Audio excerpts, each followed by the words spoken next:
इस कहानी की शुरुआत में हमें मैरी मेसन नाम की एक मेडिकल स्टूडेंट को दिखाया जाता है। मैरी पढ़ाई में बहुत होनहार लड़की थी, लेकिन इतने बड़े शहर में अकेले होने की वजह से उसे अपने कॉलेज की फीस भरने में बहुत परेशानियों का सामना करना पड़ रहा था।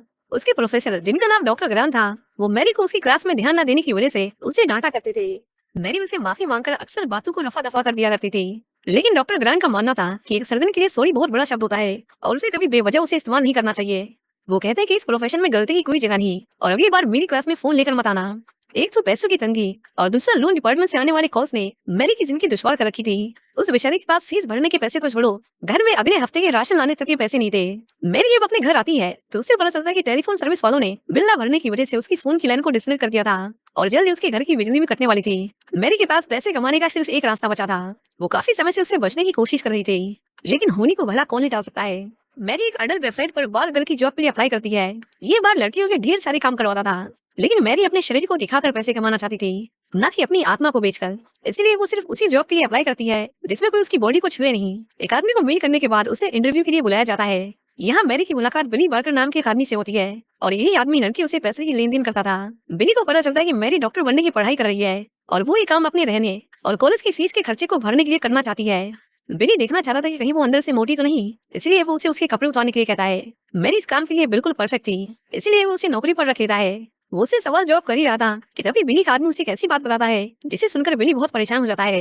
वो मैरी से पूछता है कि तुम डॉक्टर हो ना, तुम्हें इंसानों की सर्जरी के बारे में कितनी नॉलेज है। मैरी उसे कहती है कि हाँ, उसे इसके बारे में काफी जानकारी है, बस उसे अभी तक डिग्री नहीं मिली। ये सुनकर बिली उसे अपने साथ बेसमेंट में ले जाता है और उसे कहता है कि हमारा एक आदमी है, उसे थोड़ी चोट आई है, अगर तुम उसे ठीक कर दोगी तो मैं तुम्हें $5,000 दूंगा। मैरी यहाँ हफ्ते के $1,000 कमाने आई थी, लेकिन उसे एक रात के $5,000 मिल रहे थे, इसलिए उसे मना नहीं किया जाता और वो उसे हाँ कह देती है। हम देखते हैं कि बिली के गुंडों ने एक आदमी को पूरी तरह पीट पीट कर उसे अधमरा कर दिया था और इसी आदमी की उसे जान बचानी थी। वो आदमी दर्द में तड़प रहा था। मैरी उसके खून को साफ करके उसे टांकी लगाकर मैरी उसकी जान बचा लेती है, लेकिन उसके बाद वो खुद को कमरे में बंद करके जोर जोर से रोती है। उसे यकीन ही नहीं होता कि दुनिया में इतने बेरहम लोग भी होते हैं जो किसी को इस हद तक पीट सकते हैं। उनके साथ उसकी पहली मुलाकात किसी सदमे से कम नहीं थी और डर के मारे वो अपने खुद के घर में हाथ में एक बेसबॉल बैट लेकर सोती है। मैरी को उसके फोन पर किसी अननोन नंबर से कॉल आता है। फोन पर कोई लड़की थी जो अपना नाम बेट्रिस बताती है। वो मैरी से मिलना चाहती थी, लेकिन मैरी उसके रॉन्ग नंबर बोलकर फोन काट देती है। कुछ देर बाद कोई उसके घर की घंटी बजाता है। मैरी की नजर दरवाजे पर नहीं थी और वो जैसे ही पीछे मुड़ती है तो देखती है कि उसके सामने एक लड़की खड़ी थी। ये वही लड़की थी जिससे मैरी कुछ देर पहले फोन पर बात कर रही थी। बेट्रिस बिली के क्लब में काम करती थी, लेकिन वो मैरी के पास उस काम के लिए नहीं आई थी। वो कहती है कि मुझे तुम्हारी मदद चाहिए, मैंने सुना है कि तुम एक डॉक्टर हो। मैरी को लगा कि वो उसे अपना सस्ते में इलाज करवाना चाहती है, लेकिन ऐसा नहीं था। बेट्रिस के पास बड़े से बड़े डॉक्टर अफोर्ड करने के लिए ढेर सारा पैसा था। वो मैरी को सिर्फ उसकी बात सुनने के लिए $200 पे करती है। वो कहती है कि एक लड़की है जिसे खास तरह की सर्जरी करवानी है और उसके लिए मैं तुम्हें $10,000 दूंगी। मैरी जानना चाहती थी कि ऐसी कौन सी सर्जरी है जो सिर्फ वही कर सकती है और दुनिया का बड़े से बड़ा डॉक्टर नहीं, लेकिन बेट्रिस चाहती थी कि वो एक बार खुद आकर देखे और वो उसे सिर्फ उसके साथ चलने के लिए $2,000 पे करती है। मैरी को पता चलता है कि उसे सर्जरी की मदद से एक लड़की के जेनेटर्स को रिमूव करना था। इस लड़की का नाम रूबी है और उसका सपना था एक चलती फिरती इंसानी गुड़िया बनना। उसने डॉल बनने के लिए अपने ऊपर ढेर सारी सर्जरीज करवाई और ज्यादातर कामयाब भी हुई। अब क्योंकि डॉल के प्राइवेट पार्ट्स नहीं होते, इसलिए वो अपने जेनेटर्स को भी निकलवाना चाहती थी। मैरी को तो यकीन ही नहीं होता कि दुनिया में इस तरह के लोग भी होते हैं। हालांकि वो उसकी सर्जरी करने को तैयार थी। मैरी उसके प्राइवेट पार्ट्स का ऑपरेशन करके उसे एक डॉल जैसा बना देती है। अब वो किसी भी ओर से लड़की नहीं लग रही थी, उसका शरीर पूरी तरह से क्लीन था। मैरी बेट्रिस को कुछ दवाइयां देती है और उसे कहती है कि मेरा नाम और मेरी इन्फॉर्मेशन अपने किसी और दोस्त को मत बताना, हमारी बात सिर्फ यही तक थी। बस इतना कहकर वो अपने पैसे लेकर वहाँ से चली जाती है। उसने पिछले 2 दिनों में अपनी जरूरत से कई ज्यादा पैसे कमा लिए थे और अब वो बहुत खुश थी। उसे किसी भी तरह की चिंता नहीं थी, इसलिए वो क्लासेस में भी बड़े जोरों शोरों से पार्टिसिपेट कर रही थी। डॉक्टर वेल्स उसके काम से बहुत खुश थे और उन्हें यकीन था कि आगे चलकर वो एक अच्छी डॉक्टर बनेगी। कॉलेज ब्रेक में जब मैरी हॉस्पिटल के बाहर जाती है तो हम देखते हैं कि बेट्रिस बाहर उसका इंतजार कर रही थी। मैरी कहती है कि मैंने तुमसे मिलने से मना किया था और तुम्हें मेरा एड्रेस कैसे मिला। बेट्रिस को उससे कुछ नहीं चाहिए था, वो बस उसे एक गिफ्ट देने आई थी जो रूबी ने उसे देने को कहा था। वो कहती है कि रूबी ने तुम्हें सर्जरी के लिए थैंक यू कहा है। वो चाहती है कि तुम एक बार उसकी वेबसाइट पर जाकर अपनी की हुई सर्जरी की खूबसूरती देखो। वहीं दूसरी तरफ हम डॉक्टर ग्रांट और डॉक्टर वेल्स को देखते हैं जो आपस में मैरी के बारे में कुछ बात कर रहे थे। डॉक्टर वेल्स मैरी को बताते हैं कि आज रात हमने ग्रांट के घर पर एक छोटी सी पार्टी रखी है, हम चाहते हैं कि तुम भी हमारे जश्न का हिस्सा बनो। मैरी उन्हें हाँ कह देती है, जिसके बाद डॉक्टर वेल्स उसे ग्रांट के घर का एड्रेस बताते हैं। शाम के समय मैरी जब बेट्रिस की बताई हुई वेबसाइट खोलती है तो वहाँ उसे रूबी की पोस्ट सर्जरी की कुछ तस्वीरें देखने को मिलती हैं। उसने पहली बार एक कॉस्मेटिक सर्जरी की थी और उसके रिजल्ट्स को देखकर उसे खुद पर बहुत गर्व हो रहा था। लेकिन जैसे ही वो थोड़ा और नीचे जाती है हम देखते हैं कि वहाँ ढेर सारे लोगों ने अपनी बॉडी मॉडिफिकेशंस की फोटो डाल रखी थी और वो देखने में बहुत भयानक थी। उसे नहीं पता था कि दुनिया में लोग अपने शरीर को लेकर इतना इंसिक्योर है कि वो इतनी खतरनाक सर्जरी भी बिना डरे करवा लेते हैं। इसके बाद वो डॉक्टर ग्रांट की पार्टी में जाती है वहाँ काफी लोग आए थे और मैरी को पता चलता है कि ये पार्टी सिर्फ डॉक्टर्स के लिए नहीं थी। यहाँ हर तरह के लोग आए थे। डॉक्टर ग्रांट मैरी से बात करना शुरू करता है। पहले तो वो सिर्फ उसके कॉलेज के बारे में बात कर रहे थे, लेकिन धीरे धीरे वो उससे पर्सनल क्वेश्चंस पूछने लगते हैं। उसने मैरी की शराब में बेहोशी की दवा मिला रखी थी, जिसकी वजह से वो अपना होशो हवास खो देती है। डॉक्टर ग्रांट उसे अपने कमरे में ले जाते हैं और उस रात उसका रेप किया जाता है। वो मैरी को बाद में ब्लैकमेल करने के लिए उसकी वीडियो भी बना रहा था। अगली सुबह जब मैरी को होश आता है तो उसे कल रात का कुछ भी याद नहीं था, लेकिन उसे पता था कि डॉक्टर ग्रांट ने उसका रेप किया है। वो अपने घर आती है और जोर जोर से रोने लगती है। मैरी को ग्रांट से अपना बदला लेना था, इसलिए वो बिली के पास जाती है और उसके कहने पर बिली डॉक्टर ग्रांट को उसके घर से किडनैप करके उसे मैरी को सौंप देता है। डॉक्टर ग्रांट ने कभी सपने में भी नहीं सोचा था कि उसे अपने केक लिए ये दिन देखना पड़ेगा, और अभी जो उसके साथ होने वाला है वो तो इससे भी भयानक था। मैरी उसके शरीर पर वो हर तरह की सर्जरी करने वाली थी जो ह्यूमन बॉडी पर करना पॉसिबल था, और इस तरह से उसने डॉक्टर ग्रांट से अपना बदला ले लिया था। कुछ दिन बाद एक डिटेक्टिव उससे मिलने आता है। उसे डॉक्टर ग्रांट की गुमशुदगी के बारे में उससे कुछ सवाल जवाब करने थे। डिटेक्टिव उसी के पास इसलिए आया था क्योंकि डॉक्टर वेल्स ने उसे कुछ लड़कियों की लिस्ट दी थी और उस लिस्ट में मैरी का नाम भी शामिल था। डिटेक्टिव उसे बताता है कि हमें डॉक्टर ग्रांट के एक्सेसिव सेक्सुअल नेचर के बारे में पता चला है। क्या उन्होंने तुम्हारे साथ भी कुछ ऐसा किया था? लेकिन मैरी उसे डॉक्टर ग्रांट के ऐसे किसी बिहेवियर के लिए मना कर देती है और कहती है कि वो तो बहुत अच्छे आदमी थे। ये सुनकर डिटेक्टिव वहाँ से चला जाता है, लेकिन फिर भी उसे कहीं ना कहीं उसकी बातों पर शक हो रहा था। इसके बाद मैरी बिली से मिलने जाती है और उससे पूछती है कि तुम्हारे पास मेरे लिए कुछ काम है, किसी की सर्जरी या फिर किसी को टाँके लगाने हो।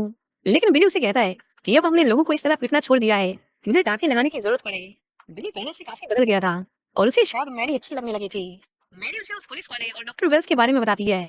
बिली उसके लिए डॉक्टर वेल्स को ठिकाने लगाने को तैयार था, लेकिन मैरी उसे ऐसा करने से मना करती है क्योंकि वो श्योर नहीं थी कि डॉक्टर वेल्स एक बुरा आदमी है, और उस रात उसे डॉक्टर ग्रांट के बुरे इरादों के बारे में पता था कि नहीं। मैरी और बीट्रिस दोनों एक दूसरे के काफी अच्छे दोस्त बन गए थे। मैरी रूबी से मिलने जाती है। वो देखना चाहती थी कि उसकी सर्जरी के बाद रूबी कैसी दिखती है, लेकिन रूबी किसी काम से बाहर गई थी। मैरी वहाँ रूबी के हस्बैंड की तस्वीर देखती है और उसे पता चलता है कि रूबी अपने हस्बैंड को चीट कर रही थी।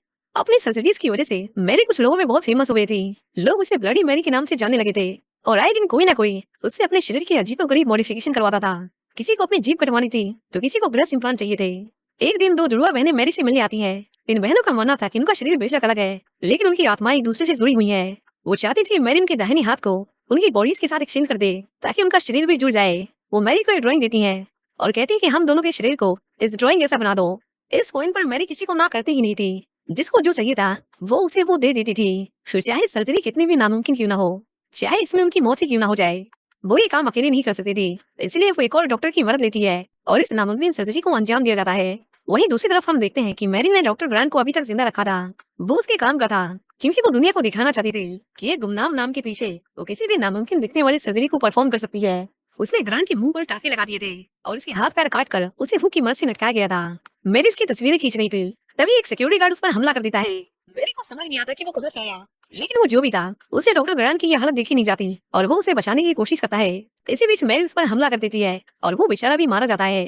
मैरी लगे हाथों डॉक्टर ग्रांट को भी मार डालती है और इस तरह वो एक पूरी साइकोपैथ बन गई थी। सारे सबूत मिटाने के बाद मैरी अपने घर जाती है। जिन दो लड़कियों को उसने ऑपरेशन किया था उसके बदले उसे ढेर सारे पैसे मिलते हैं।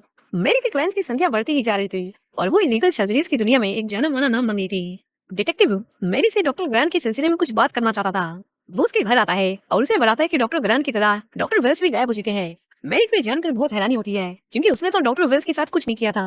डिटेक्टिव को ये भी पता चला था कि ये दोनों लड़कियों को पार्टीज में बुलाकर उनके साथ बुरे काम करते थे। उसे उनकी बनाई हुई टेप रिकॉर्डिंग्स भी मिली थी। वो जानता था कि उन्होंने मैरी के साथ भी कुछ गलत किया है, लेकिन मैरी अगर उन्हें सब कुछ सच सच बता देती तो उन दोनों को गायब करने का सीधा शक उस पर जाता।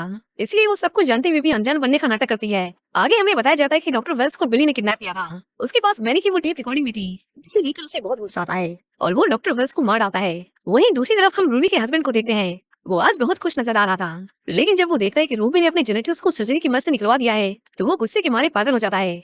मैरी बिली से मिलने जाती है। वो देखती है कि बिली किसी दूसरी लड़की के साथ इंटीमेट हो रहा था और ये देखकर उसे बहुत जलन होती है, जो दिखाता है कि शायद वो भी कहीं ना कहीं उसे पसंद करने लगी थी। मैरी उसे डॉक्टर वेल्स के बारे में पूछती है, लेकिन बिली उसे झूठ बोलता है कि उसके गायब होने के पीछे मेरा कोई हाथ नहीं। भला मैं तुम्हारी उसे क्यों मारूंगा? मैरी जानती थी वो झूठ बोल रहा है और उसे झूठ बोलने वाले लोग पसंद नहीं थे।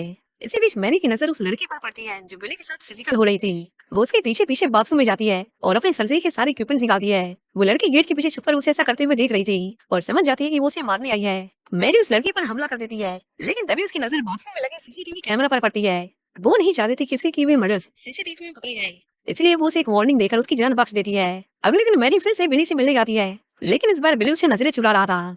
मैरी के अंदर बढ़ते साइकोपैथिक लक्षणों की वजह से बिली को उससे डर लगने लगा था। मैरी को पता चलता है कि बेट्रिस ने काम छोड़ दिया है और वो काफी देर से विली का फोन भी नहीं उठा रही थी। वो जब अपने घर आती है तो उसे बेट्रिस का फोन आता है। हम देखते हैं कि रूबी के हस्बैंड ने बेट्रिस को बहुत बुरी तरह पीटा था और वो उन लोगों की जान के पीछे पड़ा हुआ था जिन्होंने उसकी वाइफ को इस तरह की सर्जरी के लिए ब्रेन वॉश किया। बेट्रिस ने उसे आगाह करने के लिए फोन किया था, लेकिन अफसोस तब तक बहुत देर हो चुकी थी। हम देखते हैं कि रूबी का हस्बैंड मैरी पर हमला करके उसे बुरी तरह घायल कर देता है। उन दोनों के बीच में हाथापाई होती है और मैरी उसे मार डालती है, लेकिन उसे बहुत चोट आई थी। अपने घावों की स्टिचिंग करने के लिए वो दवाइयों तक पहुंचने की कोशिश करती है, लेकिन उसका बहुत सारा खून बह चुका था। अगली सुबह हम ढेर सारी पुलिस और एम्बुलेंस कुछ के घर के बाहर देखते हैं। डिटेक्टिव को मैरी के घर में ढेर सारे सबूत मिलते हैं जिनसे पता चलता है कि डॉक्टर ग्रांट की मर्डर के पीछे मैरी का ही हाथ था। वहीं दूसरी तरफ हम मैरी को देखते हैं जिसने रात भर खुद को जिंदा रखने की बहुत जिद्दोजहद की, लेकिन अपने घावों को ठीक करते करते उसने अपना दम तोड़ दिया। इसी के साथ ये मूवी यहीं पर खत्म हो जाती है।